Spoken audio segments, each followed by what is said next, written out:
Welcome to a new Daily Top Askreddit video. Today's topic.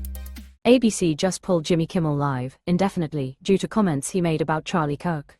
What are your thoughts? I can't wait to hear what South Park has to say about all this. Didn't they just postpone their latest episode? Yes, they did. That's not quite what happened.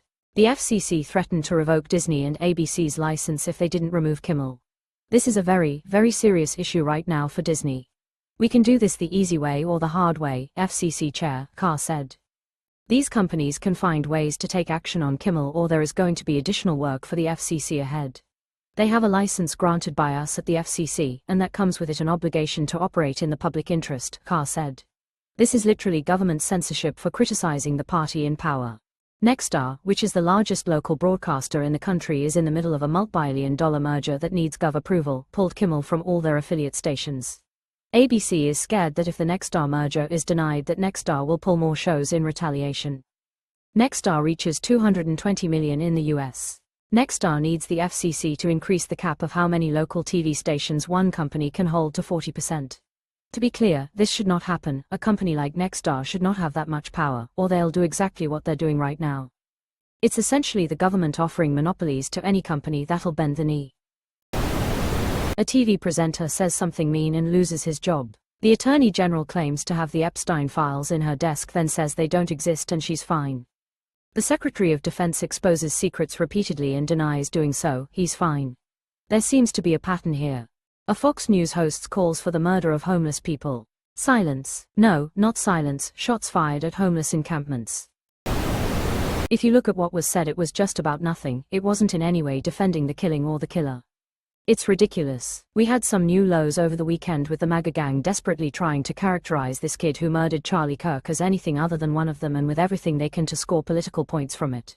Kimmel also played a clip during Tuesday's monologue of Vice President J.D. Vance hosting Kirk's show, calling Vance's remarks on the program complete bullshit, when the VP claimed it was a statistical fact that most of the lunatics in American politics today are proud members of the left. And by statistical fact, he means complete bullshit. So much so that the Department of Justice just removed the study that showed white supremacy and violence from far-right groups is the greatest source of domestic terror and violence in the United States. Who wanted to hang the guy who was vice president before you? Was that the liberal left or the toothless army who stormed the Capitol on January 6th? The president and his henchmen are doing their best to fan the flames so they can, I guess, attack people on the dangerous left. Which is it? Are they dangerous? Are they a bunch of sissy pickleball players because they're too scared to get hit by tennis balls, or a well-organized, deadly team of commandos? Because they can't be both of those things. The enemy is both weak and strong. Classic fascist playbook. The left are simultaneously weak-ass soy boys but also dangerous violent criminals somehow. The left are simultaneously weak-ass soy boys. Which is ironic because right now right-wing soy farmers who voted for Trump are getting fucked hard by the tariffs they voted for. To be clear, it's not ABC pulls Jimmy Kimmel after comments about Charlie Kirk, it's ABC pulls Jimmy Kimmel after threats from Trump FCC chair. The distinction matters here. Yes, it's authoritarian as fuck. Dictator Trump has Kimmel pulled when Fox News host said on air homeless mentally ill people should be killed. And homeless people were subsequently killed. If companies keep bending the knee to Trump, they are kicking the can down the road. The behavior becomes normalized and gets much worse. By standing up to it now, they have the best chance of stopping it. The pain of standing up to it now is less than what will eventually come for them. Trump is boiling frogs. We are all fucked if he wins at this.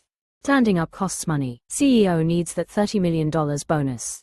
This is why, for all the damage to the economy, the rich will never be the ones to stop Trump.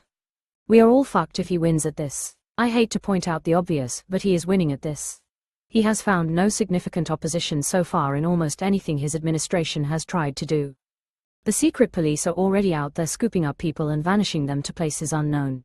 People are turning in their neighbors. We are further down this road already than people realize. From Europe, it looks like he's won already. He came with a plan, a team of subordinates that implement him without question, and big companies, notably media, all bend the knee.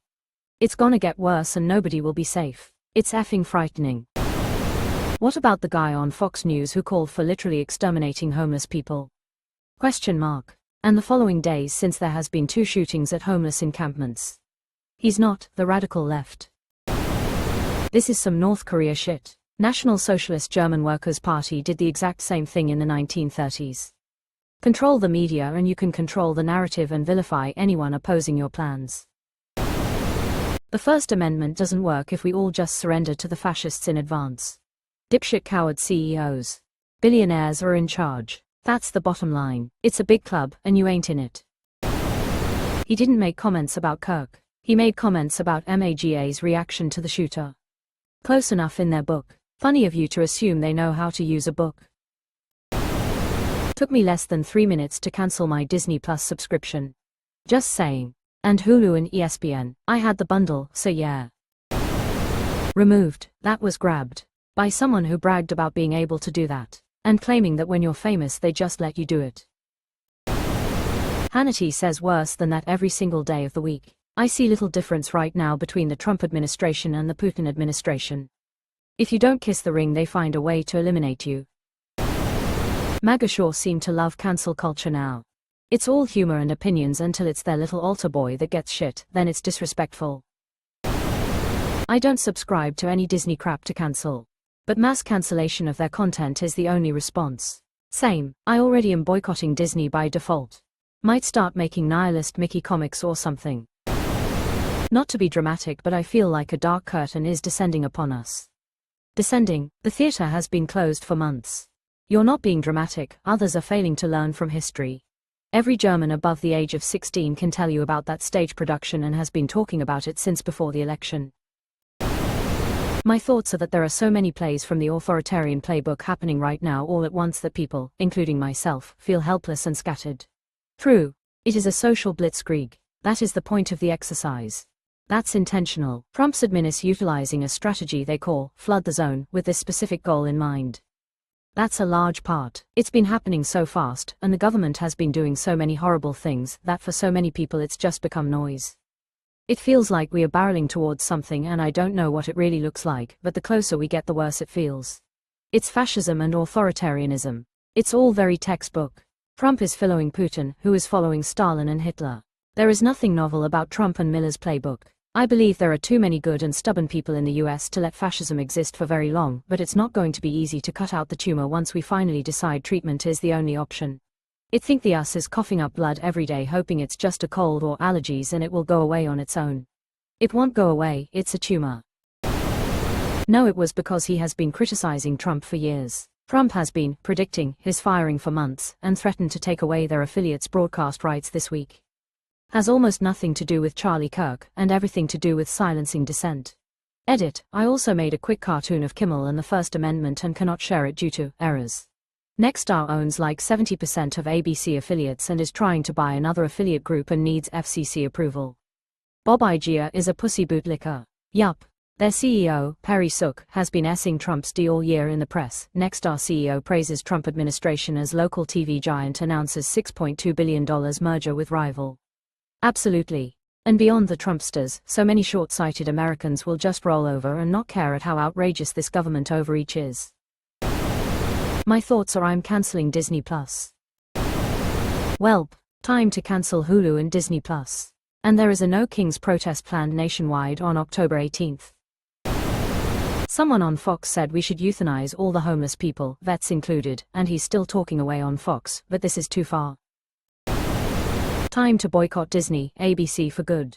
Time to start seeding some of their torrents for people to download and not pay them any money. I haven't had Disney Plus for a while and just yesterday was looking at subscribing for some Star Wars stuff. Guess that won't be happening. I'm glad I finished Andor before this. Which ironically depicts the Empire doing a lot of shit similar to this and other things happening in the world right now. I thought America was all about free speech. We literally had Vance lecturing Europe on it. The hypocrisy is beyond next level. They must think we have the memory span of a goldfish. It is amazing to me how far the US has fallen so quickly. Free speech is dead in America unless you are speaking against minorities. I just can't believe that there are people out there who continue to support this spiral into fascism. It's absolutely wild to me how stupid people are over being brainwashed by partisan politics. What the fuck? They're racist or dumb or both, or benefiting from his administration, aka rich. But still I agree I don't understand. But I thought Republicans wanted free speech and to legalize comedy. Woozy face. I remember when Elon said that. I don't think Elon remembers. They don't want to legalize comedy, they want to legalize hate speech and call it comedy. But only hate speech that isn't directed at them. Fucking spineless cowards. But ma free dumbs crowd sure does like to infringe on other people's rights, eh? We are watching the institutions that comprise a healthy democracy capitulate one after another. Media, universities, law firms, museums, and previously independent corporations are all bending the knee. The reality is that the unrestrained power of the federal government is sufficient to destroy any one of these institutions. ABC responded to threats from the Trump administration's FCC suggesting they could lose the ability to broadcast over the protected speech of a comedian commentator on one of their shows. This is a sad day for America. Boycott ABC, ESPN and Disney. And that sucks, but fuck 'em. So the FCC threatened to pull licenses and they bend. Which is something I didn't understand anyway. ABC, or CBS, NBC, etc., doesn't have a broadcasting license, the individual affiliates do. There's probably 200 or so ABC network-affiliated stations, so were they seriously proposing to revoke 200 stations? How would that even work? What about local news, weather, emergency alerts, etc. that all these communities would now potentially lose out on? I agree with others that ABC should have laughed at the FCC telling them where to go and how to get there, because once the FCC actually realized all the work they'd have to do, and the only potential way it could be done would wreak so much havoc, they'd realize it could only be a bluff. What about local news, weather, emergency alerts, etc. that all these communities would now potentially lose out on? Ask NPR and PBS. They only need to threaten to pull the licenses, maybe pull a few to show they mean business, then the rest of the stations fall in line. That's how rule by fear works. Of course solidarity would beat it, but there are always weak links.